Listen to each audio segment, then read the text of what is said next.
La conferencia de hoy va a ser, como es habitual, en su primera tanda de un repaso de las noticias de actualidad que ha sido precisamente durante la semana que no hemos tenido conferencia, o sea que es casi un informe semanal, pero que no son noticias dadas porque sí, sino que tienen su vinculación siempre con las profecías que hemos venido anunciando a través de todas estas conferencias, con lo cual vamos viendo el cumplimiento de todo ello de un modo muy claro.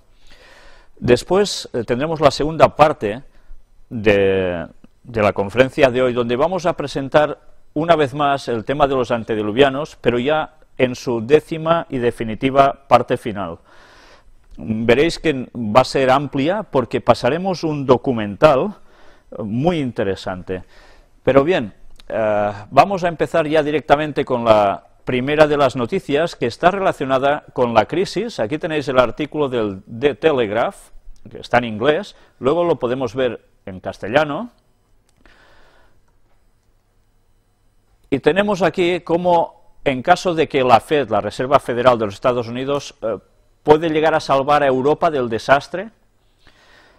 Y en este artículo se presenta un poco el que puede llegar a suceder, que euro y dólar terminen yendo de la mano, con lo cual habría una unidad económica muy concreta, porque tienen la sensación de que si no Europa no saldrá del pozo donde se encuentra.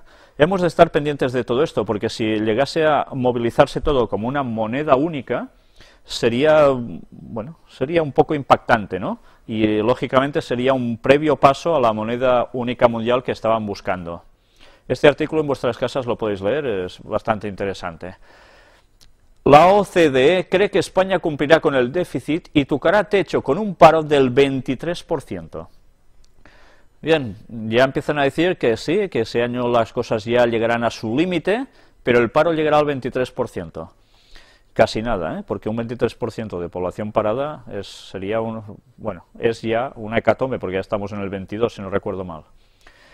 Moody's advierte de que podría rebajar la nota a toda la Unión Europea. Estamos viendo como las noticias, en cuestión económica, una se sucede a la otra, y la verdad es que ninguna de buena. Y esta es bastante curiosa, doy las gracias a la persona que me la envió, porque era un dato que yo desconocía. Constelación de Eurión. No sé si recordáis que tuvimos una conferencia donde presentamos precisamente el tema de Orión. Pues mirad lo que nos pone aquí. La constelación de Eurión es un patrón de círculos pequeños que se encuentra en varios diseños recientes de billetes. Esta es una medida contra la falsificación, ya que puede ser detectada en una imagen digital y varios programas rechazan el escaneo del billete o la reimpresión de tal. El nombre constelación de Eurión es una combinación de EUR, el código ISO 4217 para el euro, y la constelación de Orión. Y aquí abajo veis, en estos circulitos verdes, cómo está dispuesto, ¿no? Parecido, pues a eso, la constelación de Orión. Muy curioso que esto aparezca en los billetes, cuando ya vimos la tremenda relación que hay de Satanás copiando las cosas de Dios, y cómo la constelación de Orión era precisamente utilizada por Satanás como reflejo aquí en la tierra de lo que hay en el cielo, haciendo lo que él buscaba, ¿no? Y en este caso vimos cómo lo ejemplificaba con el diseño de las pirámides en Egipto, entre otras cosas. Pues bien, me ha llamado la atención que lo hayan puesto precisamente esto en los billetes. Advierten que Eurozona está en plena recesión. Si alguien tenía esperanzas de que Europa se iba saliendo, pues ya veis que todo apunta a lo contrario. Reino Unido advierte a sus embajadas en la eurozona que se preparen para una caída del euro. Cuando esta noticia surgió, bueno, ya os podéis imaginar, o el revoloteo que hubo, el fantasma del corralito vuelve a surgir en los círculos comunitarios. La gente con temor de que los dineros en el banco no puedan sacarlos, porque alguien les haga falta y allí se van a quedar, ¿no? Y todo va generando el caos. Y mientras la primera huelga general en Grecia con Papademos al frente paraliza medio país. Estuvimos hablando del papel de los sindicatos también en una conferencia hace ya mucho tiempo. Y estamos viendo una vez más cómo los sindicatos son los que están moviendo los países que están atravesando estos problemas para llegar a ciertos objetivos. y que están siendo utilizados del mismo modo que los gobiernos, para crear un antagonismo para que luego se pueda dar una solución, pero que eso va a complicar la vida en las grandes ciudades y en las ciudades en general. Y por eso, como decía Ellen White, empecemos a pensar lo de ir al campo, porque no son bromas. Así es la Europa que quieren refundar Merkel y Sarkozy. Y esto es precisamente de ayer. Los dos mandatarios se reunirán el lunes para cerrar su propuesta. Perdón, no lo veo bien desde aquí. Contra la crisis. Francia trabaja con Alemania para crear un nuevo tratado, refundado y repensando Europa. Esto es bastante interesante. Estamos viendo cómo quieren conseguir que Europa haga un cambio. Una vez más, se hizo una constitución, un tratado de Lisboa, y ahora además se deberá cambiar una vez más para que los propósitos de ellos se vayan cumpliendo. Y la verdad es que cuando uno empieza a ver las frases que utilizan y quiénes son los que lo han proclamado, podemos hacer un poco de repaso histórico. ¿Quiénes han sido los dos líderes de Europa que han hecho estas propuestas? Pues Francia y Alemania. Si nosotros recordamos los anales anteriores a la Segunda Guerra Mundial y a la Primera Guerra Mundial sobre todo, nos daremos cuenta de que había algo muy interesante entre estos dos países, y era una cierta unión basada en la masonería, en la cual el asunto del carbón y del hierro tuvo mucho que ver. Ahora, una vez más, estos dos países, conjuntamente, es como si quisieran liderar Europa para llevarlos a los objetivos de la entidad que hay detrás de ellos moviéndolos, que ya sabemos quién es, ¿no? El Vaticano. Pues es curiosas las frases que van soltando por aquí, pero que nos dan a entender que tienen que defender el euro, porque defender el euro es defender a Europa, y todo tiene que ir hacia conseguir un único y verdadero gobierno económico para Europa, no como se está funcionando ahora. Y recordemos que la profecía nos hablaba de que va a haber esa unidad tal que va a ser suficiente para darle el poder al papado. Todo se está preparando delante nuestro. Las frases que van apareciendo aquí son interesantes, ya las podréis ir leyendo, pero vamos avanzando para tener tiempo para todo hoy. Ahora entramos en la tanda de noticias referentes al Vaticano. Aquí tenemos esa famosa imagen con el obelisco justo delante. Y esta noticia no es actual, es del 21 de enero de este año, de 2011, donde nos dice el Vaticano pide más moralidad y legalidad. Y hay algo interesante. ¿Recordáis cuando Berlusconi aún mandaba en Italia, no? Mirad qué pone aquí. La presión sobre Berlusconi, que se ha negado a declarar ante los fiscales y no piensa dimitir, y ya veis que al final pasó lo que pasó, aumentó ayer un grado más con una voz que en Italia tiene mucho peso. El Vaticano, al final, se mojó a través de su número 2, el secretario de Estado, Tarcisio Bertone.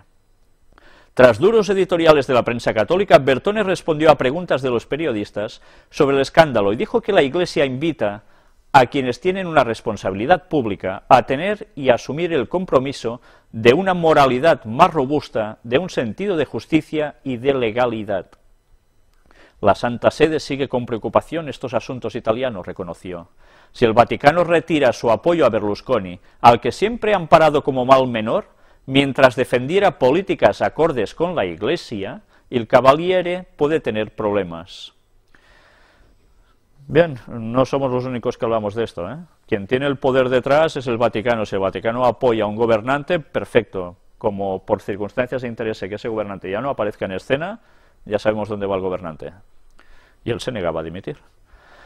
Y aquí una noticia que también es interesante. Resulta que es una entrevista con Gabriel Amort, que, como dice aquí, es uno de los mayores expertos en exorcismo. Y se le pregunta quién es verdaderamente Satanás. Las cosas que este señor dice no son ninguna tontería. Si veis toda la entrevista, describe de un modo impresionante quién es Satanás y cómo funciona. Y no se equivoca para nada, la verdad. Pero sí que es cierto que por en medio deja algo que doctrinalmente no es correcto. O sea que vemos que por un lado está diciendo grandes verdades, pero por el otro va colando cosas que no son del todo correctas. Pero sí que es cierto que lo que habla de lo que puede hacer Satanás es muy claro. Gracias a Dios que Dios tiene más poder, porque si no, qué mal lo llevaríamos, la verdad. Es una entrevista bastante interesante para la gente que no cree en posesiones demoníacas. Ya sabéis que hemos hablado alguna vez de los exorcismos de la Iglesia Católica, cómo funcionan, cómo precisamente no funcionan como es la manera bíblica, y que incluso de eso hacen una profesión. Pero bien, sí que es cierto que lo que dice denota que alguna experiencia este hombre ha tenido. Y los que hemos pasado por alguna cosa de estas, podemos corroborar que no son tonterías. Mientras tanto, Moscú prohibirá la propaganda de la homosexualidad. Y nos viene a decir que en más de una ciudad empiezan a haber propagandas sobre la homosexualidad, pero ya encarados un poco a todo lo contrario de promocionarlo. Y, lógicamente, ¿quién está detrás de todo esto? Bueno, hay una iglesia que pesa mucho en Rusia, y es la Iglesia Ortodoxa Rusa. Y esta Iglesia Ortodoxa Rusa que está detrás del poder es la que ahora está apretando para que se tomen este tipo de leyes. Veremos si esto no se empieza también a divulgar por otros lugares, porque ya sabemos que el papado es el que iba a hablar a favor de la moral otra vez, de la familia, que lo estamos viendo continuamente, y que el péndulo ha llegado a un punto tal que ahora tiene que regresar, y cuando regresa hará los estragos que ellos quieren. La familia, examen en el Vaticano. Bien, una vez más, siguen trabajando con la perspectiva del Encuentro Mundial de Familias que será en Milán, en Italia, del 30 de mayo al 3 de junio del año que viene, del 2012. Y que ya sabéis que allí precisamente lo que se quiere tratar es también de la santidad del día de reposo, el domingo, para aplicarlo a la familia. Ellos siguen trabajando para solucionar la crisis de la moral. Vete esta frase: la necesidad de ayudar a la sociedad de los hombres a redescubrir los verdaderos valores de la familia en una época de crisis moral. Bien, si hay crisis moral hay que solucionarlo, porque la crisis moral afecta a familia y a la familia afecta a la sociedad. Ya vemos las soluciones que ellos nos van a dar después. El péndulo vuelve. Velat invita Benedicto XVI. El Papa introduce el tiempo de Adviento. Y aquí hay algo interesante, porque nos dice una frase, a ver si os la encuentro por aquí. Sí, se dirigió, como siempre hace, a la gente en castellano, si hay españoles por allí o latinoamericanos. Dice que los saludo con afecto a los peregrinos de lengua española presentes en esta oración mariana. Es curioso, está hablando de Adviento y ponen a la Virgen por en medio. Oración mariana. Iniciamos hoy el tiempo de Adviento que nos dispone a celebrar la venida del Señor a nuestra tierra. Se está refiriendo a ¿cuál venida? Cuando nació en Belén, ¿no? Pero estad atentos, porque aquí ya dejan entrever algo que hasta muchos católicos ignoran, y que aviva también nuestra esperanza en su venida gloriosa. ¿A qué se está refiriendo? A la segunda venida de Jesús. Ellos saben que Jesús va a aparecer, pero evidentemente ya sabemos que ellos a quien preparan el terreno no es el auténtico Jesús que va a volver por segunda vez, sino a quien se va a hacer pasar por él, a Satanás mismo. Después nos dice: invoquemos a la Virgen Madre, que nos enseña a ser cada vez más testigos de la acción y presencia de Dios en medio de todos, y poder así recibir un día los bienes que nos tiene prometidos. Feliz domingo. Curioso, nosotros diríamos feliz sábado, y para nada diríamos que la Virgen Madre es la que tiene que ayudarnos a todo esto. Pero ¿por qué cito aquí ahora lo de la Virgen Madre? Recordad que ahora hemos hablado de esto, porque vamos a ver algo muy interesante hoy precisamente sobre esto. Mientras vamos a ver esta noticia, que de aquí vamos a extraer algo que ahora os sonará. Música española para Benedicto XVI. Le hacen un concierto con música española, él muy contento, por supuesto, ya sabéis que le gusta mucho la música, pero atentos a lo que sale de aquí. Que la Virgen María, que brilla en la altura más bella que el sol, y es madre, y es reina, como reza el himno, a la celestial patrona de esas tierras, les proteja siempre con su maternal ternura. ¿Dónde coloca aquí a la Virgen? ¿En la tierra? Perdón. ¿Dónde la coloca? En el cielo. Dice, himno a la celestial patrona. Vamos a ver ahora algo muy interesante.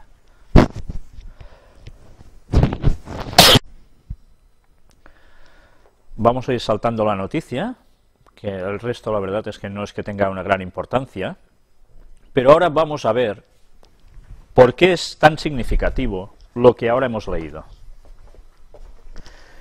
Estas imágenes, esta imagen que veis aquí, del Antiguo Egipto, está extraída de una revista llamada Historia, y estad atentos a lo que veis en la imagen, y al texto que nos pone aquí, heroínas y patronas, aspectos y eran adoradas como símbolos cósmicos y como diosas protectoras. La imagen que tenéis aquí es de Isis, la diosa grande en magia, modelo de madre y esposa. Fue hija de Geb y de Nut y hermana de Set, Neftis y Osiris.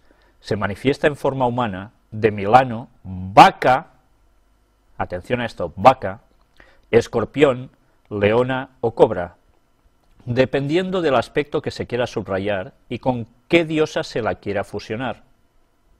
Se le atribuían también poderes mágicos, con los que salvó al mismo Re de una picadura de cobra.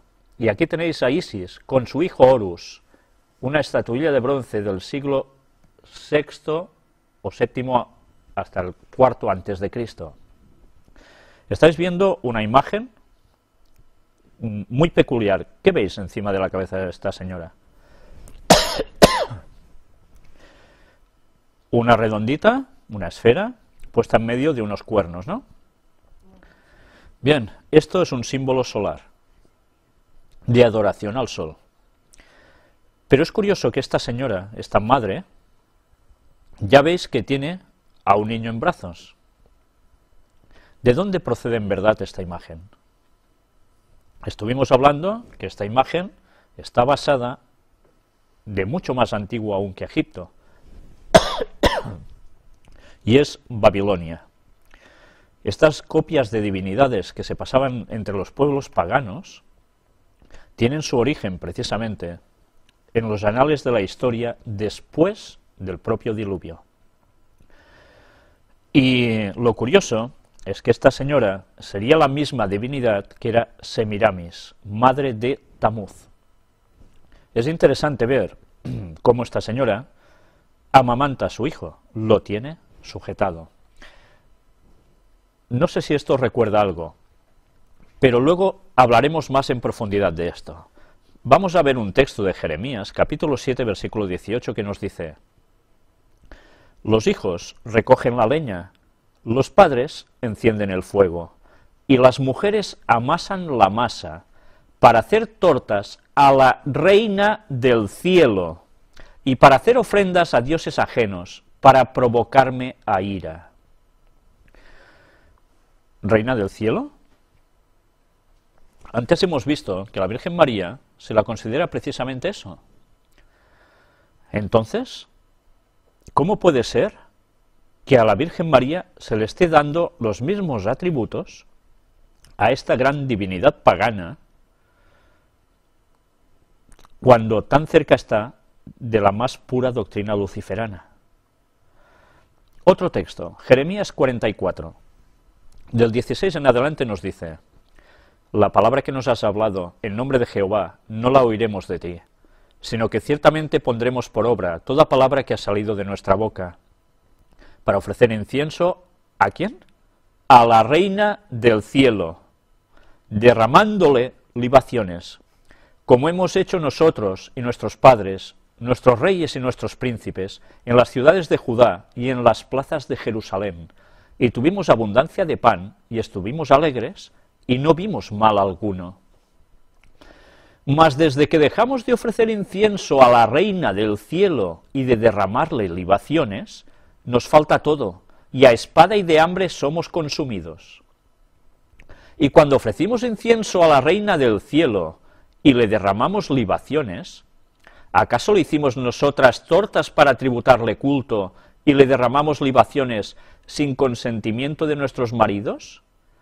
Y habló Jeremías a todo el pueblo, a los hombres y a las mujeres, y a todo el pueblo que le había respondido esto, diciendo: ¿No se ha acordado Jehová, y no ha venido a su memoria el incienso que ofrecisteis en las ciudades de Judá y en las calles de Jerusalén, vosotros y vuestros padres, vuestros reyes y vuestros príncipes, y el pueblo de la tierra? No sé si nos damos cuenta de que este tributo a la Reina del Cielo llegó a entrar incluso a formar parte del sistema de adoración entre los propios judíos. Hasta en su propia capital, en Jerusalén, en sus plazas, esto se estaba haciendo. ¿Y a qué punto llegaron ellos de confusión? Que dijeron que si no hacían estas libaciones, estas ofrendas, estas cosas hacia la famosa señora del cielo, la Reina del Cielo, todo les iba mal y terminaban con grandes desgracias. Y si hacían esto, todo les iba bien. Es como si estuvieran acusando a Dios de que por seguirlo las cosas les iban mal. Esto es interesante porque ¿cuántas veces no llegamos al mismo pensamiento? Hasta el rey David exclamó precisamente esto, diciendo: uy, mira, los otros que no te siguen, Señor, todo parece que les va bien, y en cambio a los que te seguimos, todos son problemas. Bien, esto sucede. Claro que no todo el mundo lo pasa bien, lógicamente, pero esa perspectiva para el creyente es una cosa que le choca bastante, hasta que luego también el propio rey David ve el fin de esta gente y dice: bueno, pues vale la pena ir pasando por esto, porque esto es el camino que nos va a llevar precisamente al reino de los cielos.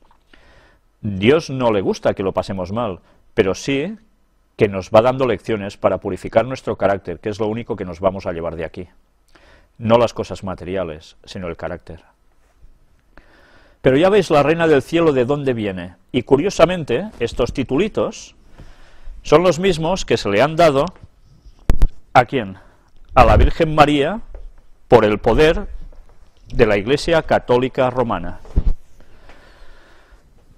El texto sigue diciendo: y no pudo sufrirlo más Jehová a causa de la maldad de vuestras obras, a causa de las abominaciones que habíais hecho. Por tanto vuestra tierra fue puesta en asolamiento, en espanto y en maldición, hasta quedar sin morador, como está hoy. Porque ofrecisteis incienso y pecasteis contra Jehová, y no obedecisteis a la voz de Jehová, ni anduvisteis en su ley, ni en sus estatutos, ni en sus testimonios. Por tanto, ha venido sobre vosotros este mal como hasta hoy. Y dijo Jeremías a todo el pueblo y a todas las mujeres: oíd palabra de Jehová, todos los de Judá que estáis en tierra de Egipto. Así ha hablado Jehová de los ejércitos, Dios de Israel, diciendo: vosotros y vuestras mujeres hablasteis con vuestras bocas y con vuestras manos lo ejecutasteis, diciendo: cumpliremos efectivamente nuestros votos que hicimos, de ofrecer incienso a la Reina del Cielo y derramarle libaciones. Confirmáis a la verdad vuestros votos y ponéis vuestros votos por obra. Por tanto, oíd palabra de Jehová, todo Judá que habitáis en tierra de Egipto. He aquí, he jurado por mi grande nombre, dice Jehová, que mi nombre no será invocado más en toda la tierra de Egipto, por boca de ningún hombre de Judá, diciendo: vive Jehová el Señor. Ya hemos visto que lo que aquí nos está diciendo el texto bíblico es que invocar a la Virgen, en este caso a esta diosa, que tuvo un niño y lo amamantó, etcétera, etcétera, es lo mismo que estar del lado más satánico posible. ¿Y de dónde salían estos conceptos? De Egipto. Después, cuando hablemos sobre los antediluvianos, vamos a ver parte del documental donde vais a relacionar algo que aparece allí con esa mismísima Reina del Cielo. Y que en un principio, cuando vemos cierta imagen, no lo relacionamos si no sabemos lo que hay detrás. Ahora ya sabéis ese símbolo de esos cuernos con esa esfera encima de la cabeza que simboliza adoración solar, por tanto adoración diabólica, pero hemos visto una virgen con un niño. Vamos a ver que antes hemos citado en la relación de bajo qué forma se podía manifestar esta divinidad, y hemos visto algo que ponía vaca. ¿Os habéis fijado? Quedaos con este pensamiento y esta palabra, porque después nos vamos a quedar asombrados y entenderemos el por qué Dios tuvo que decir hasta aquí habéis llegado una vez más. Porque si no, el pueblo de Dios se volvía a lo mismo que habían salido de Egipto, al satanismo, a la no adoración de Dios, sino todo lo contrario. Y el Mesías no hubiese podido existir, porque por el linaje de ellos debía aparecer en la tierra. Por tanto, la salvación al mundo pendía de esto, solo de esto. Dios tuvo que intervenir por fuerza. Y como complemento a esto, estad atentos a esta otra noticia. Las imágenes son fruto de la religión del Verbo hecho carne. Vamos a ver qué nos pone aquí. Destacan que es en el cristianismo donde se da el culto a las imágenes, porque es la religión del Verbo hecho carne, y es el misterio de la Navidad, para el que nos estamos preparando, el que ha dado lugar a las imágenes. Vaya explicación, vaya explicación. Yo no sé qué adjetivo voy a ponerle, pero nos están diciendo que el cristianismo adora imágenes. Bien, vamos a ver si dicen verdad, o precisamente lo que dicen es todo lo contrario a la verdad bíblica. Éxodo capítulo 20, donde se encuentran precisamente los 10 mandamientos que Moisés recibe por parte de Dios, y miremos tan solo del 1 al 6, los primeros 6 versículos. Y habló Dios todas estas palabras diciendo: Yo soy Jehová tu Dios, que te saqué de la tierra de Egipto, de casa de servidumbre. No tendrás dioses ajenos delante de mí.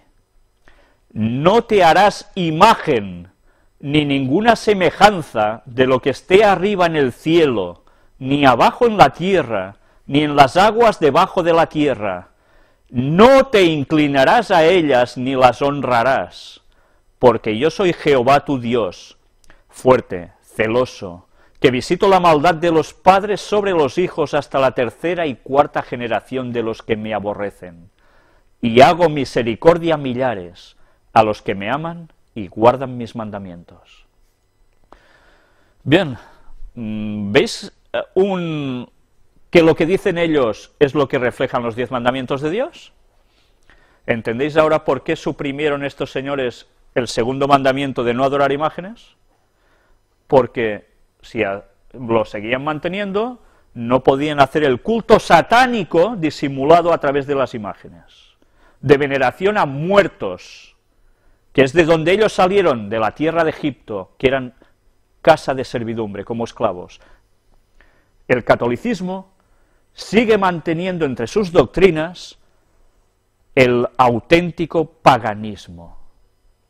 Y pueden decir que ellos tienen autoridad para cambiar las cosas de Dios, pero esto es la mentira más absoluta conforme a la palabra de Dios cuando comprobamos que las cosas no deben ser así. Pues ya veis, y esto que ahora veis aquí, este texto, veremos luego dónde se dio, en qué lugar, y lo vamos a ver hasta con imágenes. Interesante ver dónde Dios contactó con el hombre, con Moisés. Mientras tanto, en Estados Unidos, la urgencia y las exigencias de una nueva evangelización. Ya veis, la nueva evangelización no es solo una parte, España o puede ser Europa, sino que lo van abarcando absolutamente todo. Un segundo importante propósito de su visita, recordó el Papa cuando fue a Estados Unidos, fue hacer un llamamiento a la Iglesia en Estados Unidos a reconocer, a la luz de los dramáticos cambios sociales y del panorama religioso, la urgencia y las exigencias de una nueva evangelización. Ya veis cómo lo vienen trabajando y no es, mira, se nos ha ocurrido que vamos a hacer nueva evangelización. No, no, ellos siguen una agenda de años. El programa satánico está muy bien definido y ellos lo van a ir pasando hasta que llegue a completarse. Benedicto XVI invitado a visitar el Líbano. Bien, ya veis que ahora es otro país del Medio Oriente, donde también sabéis que hay una cierta convulsión, tan cercano a Israel, siempre con esas polémicas que hay entre ellos. pero que esta visita es delicada. Mirad aquí que nos pone. Durante el diálogo se detuvieron en la situación de Oriente Medio, con referencia también a la delicada situación en Siria. Uf, ¿aparece la palabra Siria por aquí? Bueno, a este respecto se subrayó la urgencia de que todos se empeñen en pro de una convivencia pacífica, fundada en la justicia, en la reconciliación y el respeto de la dignidad de la persona y sus derechos inalienables. Ya lo veis, ellos siempre como garantes del buen funcionamiento mundial. Pero ya sueltan la palabra Siria por aquí como convulsión, ¿no? Finalmente nos viene a decir que el viaje a esa región dependerá de lo que esté pasando precisamente en esa zona en el momento que él tenga de ir. Cuando ellos hablan de convulsiones de un país, ya sabemos que por algo son, ¿no? Hacia una mayor coordinación europea contra usos oscuros del dinero. Visita de los expertos de Moneyball al Vaticano. Y ahora resulta que tienen un encuentro, Moneyball, que es el grupo del Consejo de Europa que se ocupa de la valoración de los sistemas contra el lavado de dinero de los países miembros, van a hablar con las autoridades vaticanas competentes en materia de prevención y lucha contra el lavado de dinero y contra la financiación del terrorismo. Y una vez más, claro, lo que parecía que podía ser una problemática, pues va a ser algo para trabajar conjuntamente que el Vaticano apoya, ¿eh? Y ahora vamos a ver cómo Benedicto XVI nos habla de la nueva evangelización con la familia. Vamos a entrar ahora un vídeo, no es muy extenso, donde una vez más vemos cómo se va preparando el terreno para lo que nos va a venir dentro de poco. Aquí tenéis todo lo que él dice, nosotros vamos a verlo precisamente en el vídeo. Benedicto XVI recibió a los participantes de la Asamblea Plenaria del Pontificio Consejo para la Familia. El Papa explicó por qué Juan Pablo II instituyó este dicasterio del Vaticano, que celebra su 30 aniversario este año, junto con el documento Familiaris Consortio. Come segno dell'importanza da attribuire alla pastorale familiare nel mondo e al tempo stesso strumento efficace per aiutare a promuoverla ad ogni livello. Durante el encuentro, Benedicto XVI habló sobre cómo la familia es esencial en la nueva evangelización. E come sono in relazione le crisi di Dio e la crisi della famiglia, così la nuova evangelizzazione è inseparabile dalla famiglia cristiana. El Papa pidió a todas las familias cristianas que se involucren en la educación al amor, en la preparación de las parejas al matrimonio y en actividades caritativas y educativas.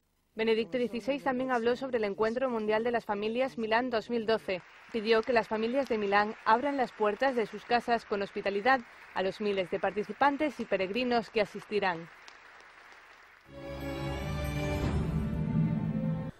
Si os habéis dado cuenta, él habla de cómo la crisis de Dios es la crisis de la familia y que hay que buscar soluciones para todo esto, porque es la forma de arreglar la crisis en general.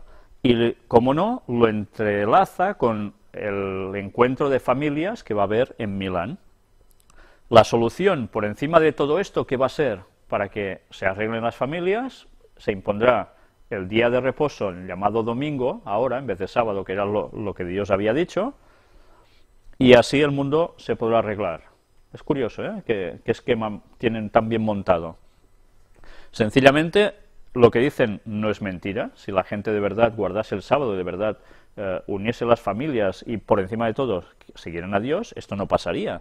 Pero una vez más vemos como Satanás siempre copia exactamente lo de Dios y tan solo le da el pequeño giro. En vez de pasarlos al sábado, los pasa al domingo. En vez de guardar el día que Dios quiere, con todo lo que esto implica, los va a pasar al lado de Satanás. Pero bien, eso es lo que ha hecho siempre el diablo. Y ahora vamos a hablar un poco sobre gobierno mundial. Y vamos a hablar una vez más de Eduard Punset, un señor que a muchos les hace gracia porque catalán como yo, cuando habla el castellano aún tiene más acento catalán que yo. Y es interesante ver lo que este señor, que está tan bien considerado, que hace poco estuvo en nuestra ciudad, precisamente hace unos meses, que mucha gente fue a verlo y quedaron atónitos con sus palabras. Mirad este señor, su forma de pensar. no tiene sentido que cada país vaya a su bola. O sea, que vaya a cada uno por su banda, ¿no? Sí, a su rollo, sí. En un mundo globalizado, lo lógico sería que hubiera un gobierno mundial. Lo que no tiene sentido es que cada país vaya a su bola, incluidos los ejecutivos de países que no merecen los gobiernos que tienen. ¿Cuáles serían las ventajas de un gobierno mundial? La primera, un ahorro cuantioso de despachos oficiales. ¿Alguien se ha entretenido en cuantificar el ahorro que representaría disponer de un Parlamento mundial en lugar de representaciones estructuradas en 192 Estados miembros de las Naciones Unidas? La dedicación política a niveles inferiores al mundial volvería a ser desinteresada y altruista, como ocurre aún en las familias y en las sociedades locales, como las comunidades de vecinos. Solo los elegidos para representar a cada nación en el Congreso Mundial serían profesionales de plantilla. Me pregunto quién los elegiría a estos señores. La segunda ventaja no es más difícil de imaginar. Todos los profesionales dedicados a la política se entenderán en el mismo idioma. Por razones distintas, es muy difícil que las lenguas de los países emergentes como China, Brasil o la India acaben modulando los canales internacionales de comunicación. El francés ya está fuera de juego, entre otras razones, por el rechazo generado en los inmigrantes del idioma por la inflexibilidad de los organismos rectores con sus reglas gramaticales. De momento solo hay dos candidatos a idioma universalmente aceptado, el inglés y el español. El campeón final lo será por razones de la cantidad de gente nativa que habla el idioma, el número de inmigrantes de la lengua, que da cierta ventaja al inglés, pero también las facilidades intrínsecas para su internacionalización. En materia de idiomas, la gente tiende a olvidar que en solo 500 años el inglés o el español serán tan distintos de lo que son ahora que un nacional recién llegado a aquel mundo tendrá que estudiarlos como se tratara de un idioma extranjero. De aquí ya sacamos que se va a ahorrar mucho si se hace solo un gobierno mundial. Recordamos lo que nos decía los lemas masónicos de un solo gobierno mundial, pero también una sola lengua. ¿Estáis recordando Babel? Pues bien, vamos a lo mismo. Y el artículo va siguiendo y nos va hablando de esas, bueno, lo que él considera ventajas de hacer todo esto. Pues bien, al final nos habla de la zona monetaria común. Claro, ¿recordáis? Un gobierno, una lengua, una moneda. Pues son los mismos postulados que el señor Punset nos está diciendo y que tanta gente se está tragando a través de sus palabras, como algo sumamente bueno y positivo, porque lo dice un hombre de gran cultura. Pues ya vemos a quién está sirviendo este señor. Curioso, ¿eh? Y la gente aborregada detrás de un líder porque parece que sabe tanto y dicen tan cosas buenas, ¿no? Bien, pues esto es lo que hay. Inspectores europeos evalúan medidas del Vaticano contra blanqueo de dinero. Más o menos lo mismo que antes hemos visto aquí, un poco hablando distinto de la misma noticia. Ya sabéis que en septiembre de 2010 la Fiscalía italiana lanzó una investigación sobre el Instituto Vaticano para Obras Religiosas, IOR, el nombre oficial del Banco del Vaticano, y bloqueó fondos por 23 millones de euros por sospechas de blanqueo de dinero. ¿Recordáis que lo comentamos también aquí? Pues bueno, el Vaticano también fue excluido de una lista blanca internacional de los países que obedecen a estrictos controles financieros. La nueva autoridad financiera está destinada a lograr que la Santa Sede cumpla con las nuevas normas internacionales. Bueno, y ellos serán así. Pues lo tenemos claro, ¿no? Y una noticia de Latinoamérica. Chávez logra con Kirchner una alianza contra Estados Unidos. Y aquí nos habla de cómo están trabajando para que América Latina deje de banda el que todos los beneficios que pueden llegar a sacar de sus países se vayan hacia otras zonas. Cristina Fernández es una de ellas que está diciendo que esto no puede ser, ¿no? Que ya es tiempo para que la gente de esa zona pueda tener los recursos de lo que ellos sacan, sus beneficios mismos, ¿no? Con esto que estamos viendo, ¿Creéis que Estados Unidos se va a quedar tan ancho? Bueno, ya recordamos que en el informe de las Fuerzas Aéreas norteamericanas tenían previsto que antes del año 2025 habría guerra con Rusia, con China, pero también que habría grandes conflictos en Latinoamérica. Bueno, todo llegará a su tiempo, porque parece ser que lo están preparando muy bien.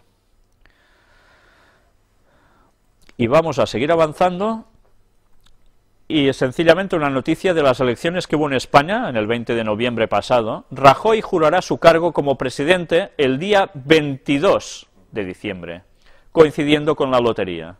Toda una lotería, sí señor, todo un premio. Lo van a hacer el día 22. 11 y 11, ya lo sabemos, ¿no? Y además, 22 de diciembre de 2011, ¿qué nos da? 2 y 2, 4, y 1, 5, y 2, 7, 8 y 9, 10 y 11. ¡Ay, qué curioso, ¿eh? Pues ya lo veis, 22 del 12 de 2011 nos da 11. ¿Creéis que estos son porque sí? Bueno, ya hemos ido viendo que estas cosas no son porque sí, ¿no? Y vamos a pasar ya al apartado sobre Cataluña, y algo que empezaréis a relacionar. El embajador de Israel trabaja para abrir un consulado en Barcelona. Curioso, ¿eh? Qué extraña conjunción. Están trabajando para abrir consulado en el Vaticano y al mismo tiempo Israel abrir consulado en Barcelona. Bueno, pues parece ser que sí que lo van a hacer, ¿eh? El embajador de Israel en España, Lombard, está muy interesado en que su país abra un consulado en Barcelona. Pienso que tenemos que hacerlo, afirmó ayer en un encuentro con un grupo de periodistas en la capital catalana. Barr, al frente de la embajada desde el pasado agosto, señaló que, aunque existen también razones económicas, la decisión final es política, y el gobierno israelí aún no la ha tomado.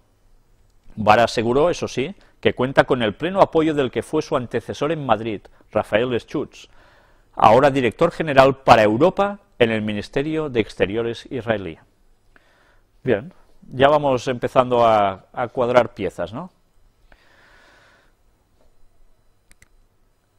El govern convocará una consulta sobre el pacto fiscal si el PP se niega a negociar.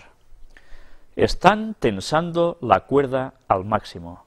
Como no se devuelve el dinero que Cataluña había pagado y esto hace que Cataluña vaya peor, pues más confrontación con España.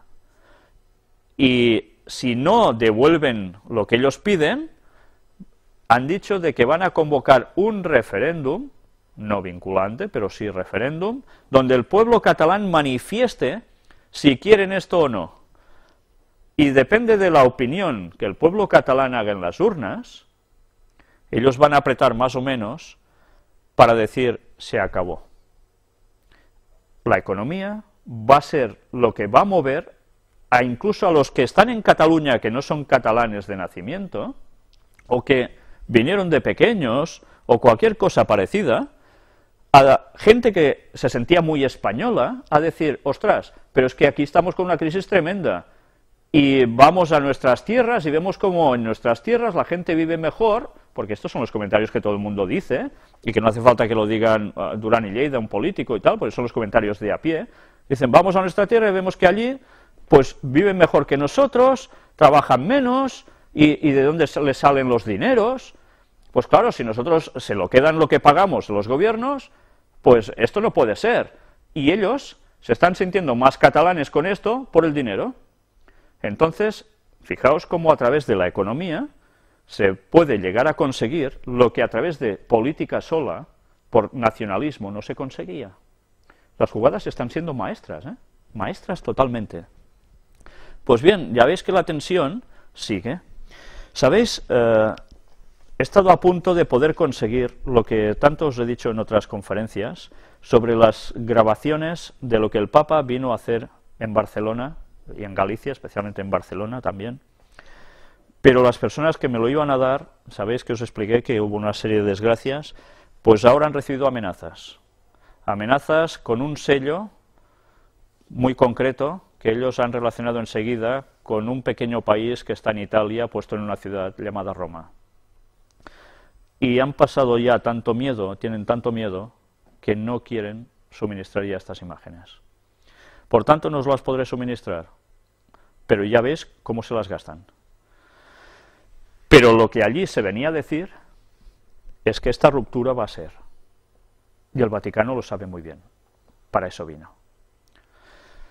Pero bien, siento no poder pasar lo que tanto me hubiese gustado mostrar, pero ya ves que cuando unos señores no se andan en chiquitas, se puede coger temor. Y ante el temor, yo no puedo obligar a nadie a que me suministre las cosas, ¿me entendéis, no? Y que Dios nos proteja, porque demasiado estamos pudiendo decir ya, ¿entendéis? Pero bien, hemos de ser valientes y estamos en manos de Dios. Cataluña congela las oposiciones en el año 2012 y anuncia despidos de personal interino. La cosa se va complicando más, claro, hace falta dinero, ya lo veis, ¿no? Si no, no se va a salir de la crisis. Por más recortes que se hagan, esto va a ser terrible. Y mientras, vamos a hacer un salto y volveremos a esa famosa profecía ya del libro de Daniel, capítulo 11, versículos 40 al 45 y 12, capítulo 12, versículo 1, de la cual estuvimos hablando tanto, y que aquí tenéis los textos de esos conflictos que habría en Oriente Medio precisamente, y que hemos venido señalando ya, y que ya mostramos en la conferencia número 7 del año 2006, si no recuerdo mal, y que ahora las personas actualmente pueden comprobar que lo que allí dijimos está sucediendo ya, y que aún veremos mucho más.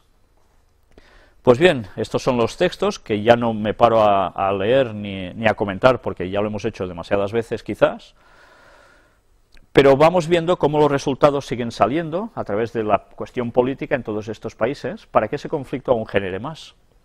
Los islamistas salen triunfantes en las elecciones legislativas de Marruecos. ¿Ya ves? ¿Quién vence? Los islamistas. Mientras, en otro país, los árabes imponen severas sanciones económicas a Siria. Ahora hasta los mismos árabes se ponen contra Siria debido a la represión de esas revueltas populares, ¿no?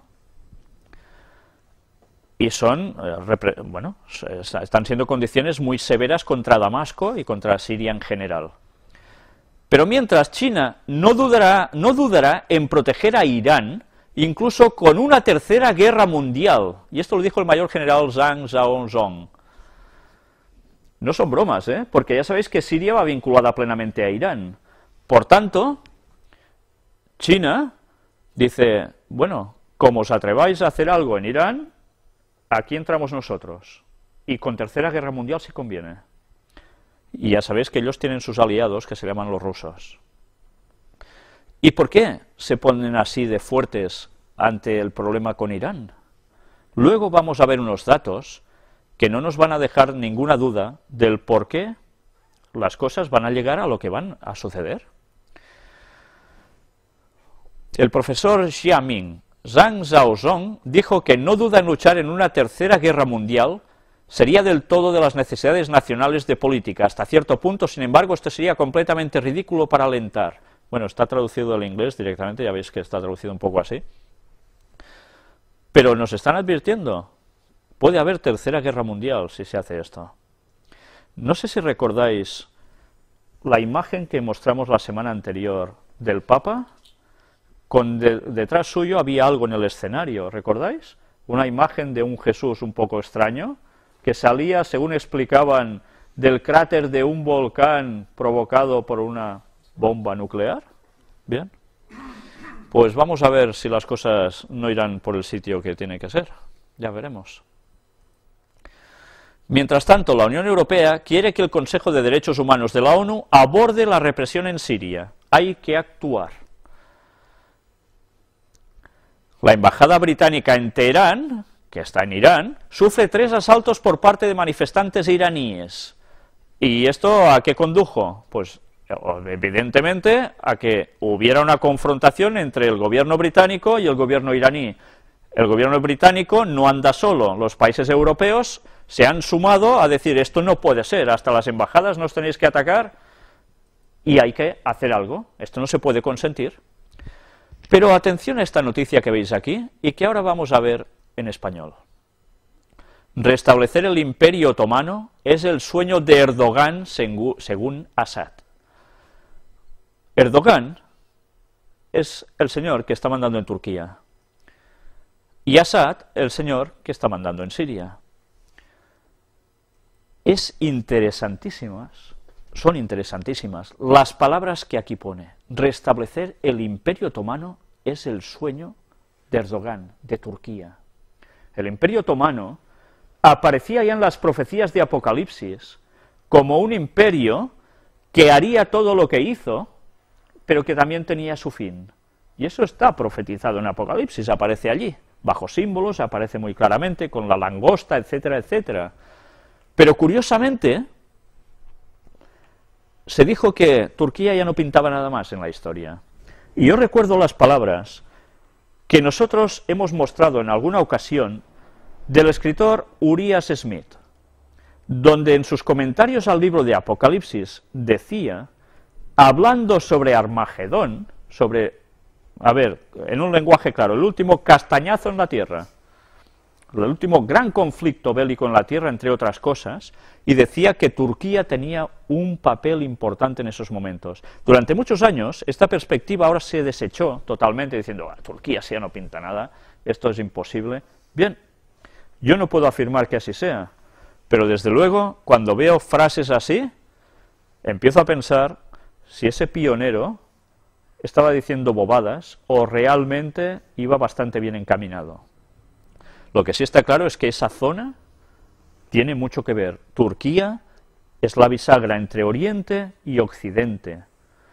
Quisieron entrar, ¿dónde? En la Unión Europea. Hasta el Papa decía, sí, que entren. No entraron, porque ellos, sin ser árabes, son musulmanes. Y claro, ¿pueden ser un país musulmán dentro de Europa, de la Unión Europea? Bueno, la cosa se cortó. Y esa tensión ha seguido creciendo, y ellos trabajan a dos bandos, juegan con Estados Unidos y sus aliados, pero también juegan con Rusia y China por otra parte. Y al final van a tomar su posición.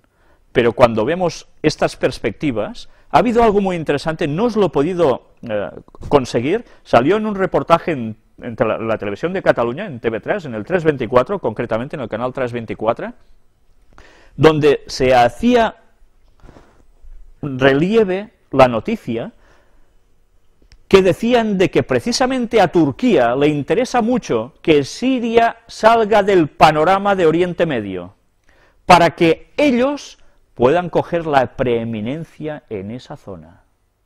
Muy interesante ese comentario, muy interesante, sobre todo cuando vemos por dónde van las profecías.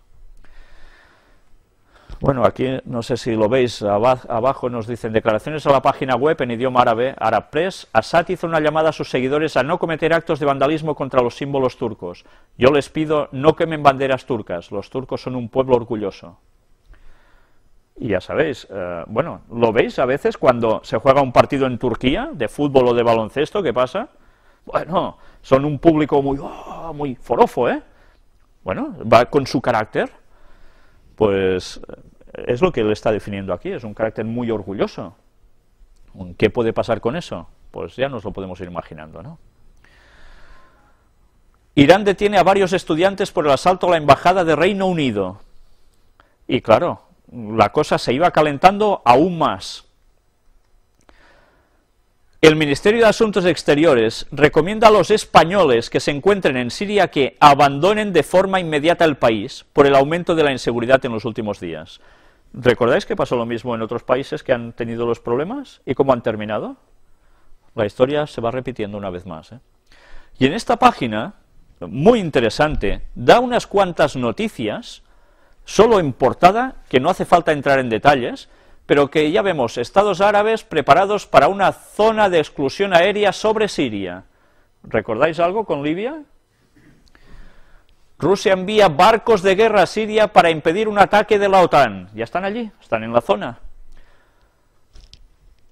Aquí nos habla de la guerra con Irán que dicta la AIPAC. ¿Recordáis quién es la AIPAC? Obama tuvo que ir a hablar allí, Hillary Clinton también, todos los presidentes cuando ganan van a hablar a la AIPAC. ¿Recordáis qué era? El lugar clave de los judíos en Estados Unidos. ¿Vais haciendo memoria? Son los que mandan detrás. Y un portaaviones de Estados Unidos, el más nuevo, el George W. Bush, se trasladó también a las costas de Siria. No sé si veis la tensión que se está creando y que puede llegar a causar todo eso, ¿no? Por otro lado, China considera cualquier amenaza a Pakistán como propia, porque la relación con Estados Unidos está súper tensa. Y así, una detrás de otra. ¿Recordáis las palabras de Jesús? Oiréis de guerras y rumores de guerras, pero aún no es el fin. Y luego sigue diciendo, porque se levantará nación contra nación y reino contra reino. ¿De qué nos está hablando? Que llega un momento en que no son guerras, unas guerritas más, o solo rumores de guerra, sino que hay un conflicto tremendo bélico. Pues creo que las cosas las estamos viendo delante nuestro. La Unión Europea descarta una intervención en Siria y apoya las sanciones de la Liga Árabe. Ya veis, por un lado se oyen voces de que hay que actuar, por otro lado, bueno, de momento descartamos esa intervención, pero cuando vais viendo lo que van hablando estos representantes, empiezan a decir que hace falta abrir un corredor humanitario. ¿Os suena de algún otro lado esto también, no? Y ya vemos siempre cómo suelen terminar estas cosas. Y este otro artículo tampoco, vamos, tiene desperdicio. Israel no tiene intención de atacar a Irán, pero todas las opciones están abiertas. Y aquí tenéis a Ehud Barak, que nos dice, vamos a ver qué nos dice. El ministro israelí de Defensa, Ehud Barak, ha indicado que su país no tiene intención de momento, de lanzar un ataque militar inminente contra Irán, pero advirtió de que todas las opciones están abiertas para impedir el desarrollo de armamento nuclear por parte de la República Islámica. No tenemos intención de momento de pasar a la acción, pero el Estado de Israel está lejos de estar paralizado por el miedo. Son valientes, ¿eh? Declaró Barak a la radio pública. Se debe actuar con calma, con tranquilidad. No necesitamos guerras de envergadura, prosiguió. El ministro israelí expresó su gran respeto por las palabras del jefe del Estado Mayor Conjunto del Ejército Norteamericano, el general Martin Dempsey. El general admitió el miércoles que existen diferencias entre Israel y Estados Unidos respecto a Irán y se mostró convencido de que la presión diplomática es la forma correcta de actuar en este caso. Israel estaría encantado si las sanciones y la diplomacia sirvieran para que los dirigentes iraníes tomaran la decisión clara de abandonar su programa nuclear militar, declaró Barak. Desgraciadamente, pienso que no va a suceder. Por tanto, ¿qué está diciendo? Si no va a suceder, ¿qué va a pasar? Pues ya nos lo podemos imaginar, ¿no? Además ha señalado que en última instancia Israel es una nación soberana y el gobierno, las fuerzas armadas y los servicios de seguridad israelíes, y no otros, son los responsables de la seguridad, del futuro y de la existencia de Israel. Si les dicen desde el otro lado del océano, bueno, no ataquéis y tal, pero ellos dicen, lo vamos a hacer, y punto, porque quien manda sobre nuestra soberanía somos nosotros. Bueno, así van. Ciertamente la opción no diplomática es la última opción, pero creo que todo el mundo está de acuerdo en que todas las opciones están abiertas. Ya lo veis, cómo está el panorama. Hermanos musulmanes ganan comicios egipcios y refuerzan avance de islamistas en la región. Van ganando en todas partes. ¿Recordáis que hasta los cardenales, obispos, mejor dicho, ya hablaban de que temían que esto sucediera después de las revueltas, que estaban viendo el auge del mundo musulmán? Pues bien, claro que sí, ellos lo sabían de sobras que iba a pasar eso. ¿Cómo no lo iban a saber si lo han estado promoviendo? Pues bien, aquí lo tenéis. Se va cumpliendo. Y como decía siempre las palabras de Henry Kissinger, estamos ante el primer acto de un gran drama que aún debe desarrollarse. Y se está preparando, ¿eh? ¿Y a qué punto? La Unión Europea estudia un embargo del petróleo iraní. Atención ahora a esto.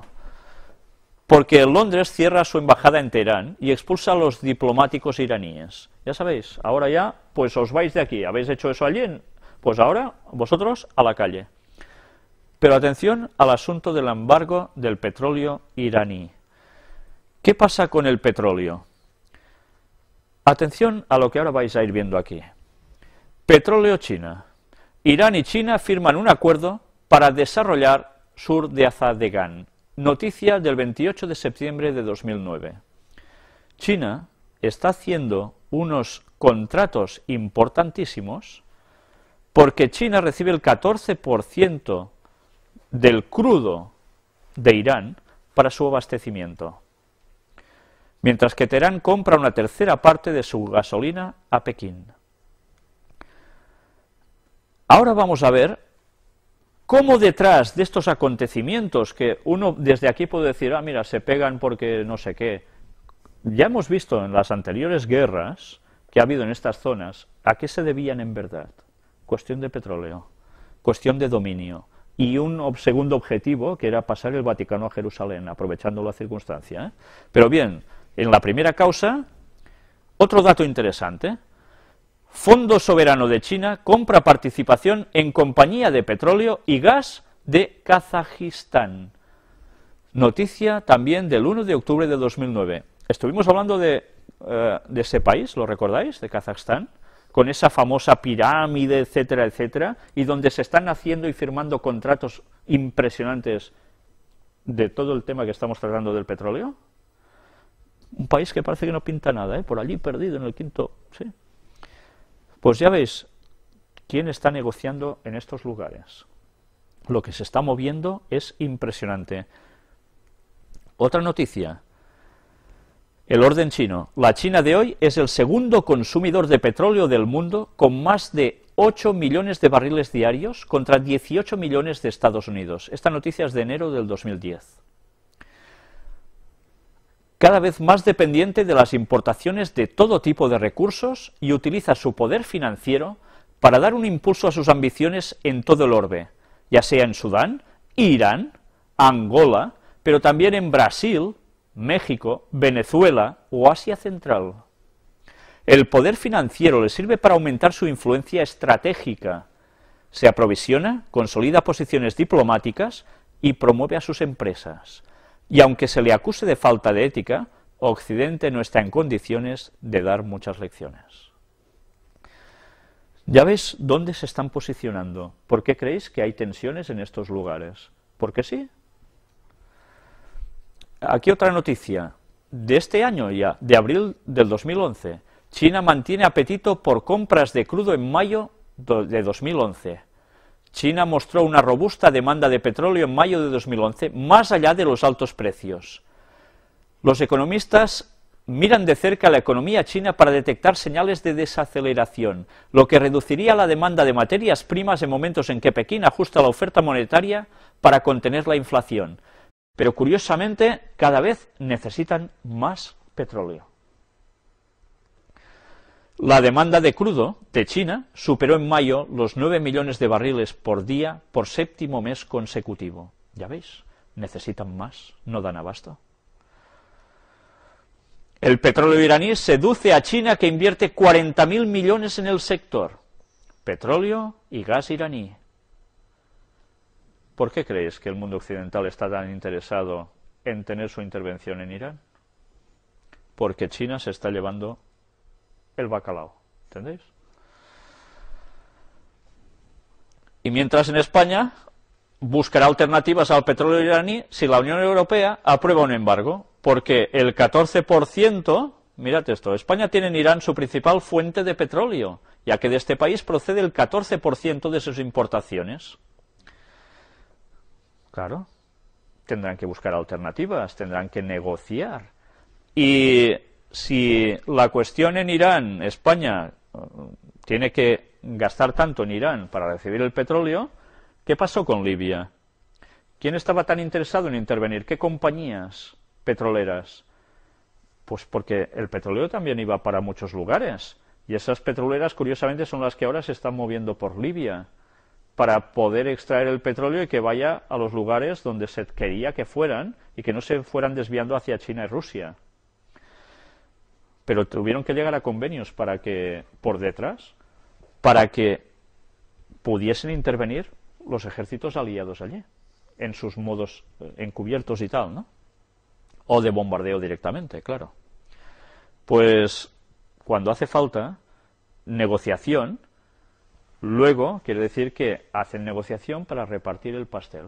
Y si tienen que ayudar apoyando con aviones o ayudar con flotas o con lo que sea, o con tropas, esto tiene un rédito, se paga, ¿entendéis? Funciona así, no hay más. La gente somos números para estas funciones de grandes compañías y quién está detrás de ellas. La ONU aprueba una condena a Siria por sus graves violaciones de los derechos humanos. La cosa se va complicando en Siria, ¿eh? Moscú considera parcial y politizada la resolución contra Siria. Ah, ya veis, Rusia no le gustan las medidas que se están adoptando contra Siria. ¿Por qué? Porque tienen un buen contrato. Están trabajando conjuntamente con lo que hay detrás. Siria remete contra el informe del Consejo de DHH de la ONU. Claro, ellos se han molestado por esto. Y la tensión va creciendo y creciendo y creciendo. Y esto quiere decir que como Dios no lo evite, vamos a ver una intervención en esa zona que nos va a recordar lo que ya hemos visto, pero que aún se puede sobredimensionar más. Estemos atentos a todos, porque estamos viendo cómo esos países que las profecías de Daniel en el año 600 antes de Cristo ya nos decían que iban a suceder, las estamos viendo delante nuestro. Y eran las últimas señales para que luego suceda algo más. Pues bien, vamos a dejar el repaso de noticias aquí y ahora vamos a entrar en ya la definitiva parte última de los antediluvianos. Vamos a hacer un pequeño descanso y seguimos.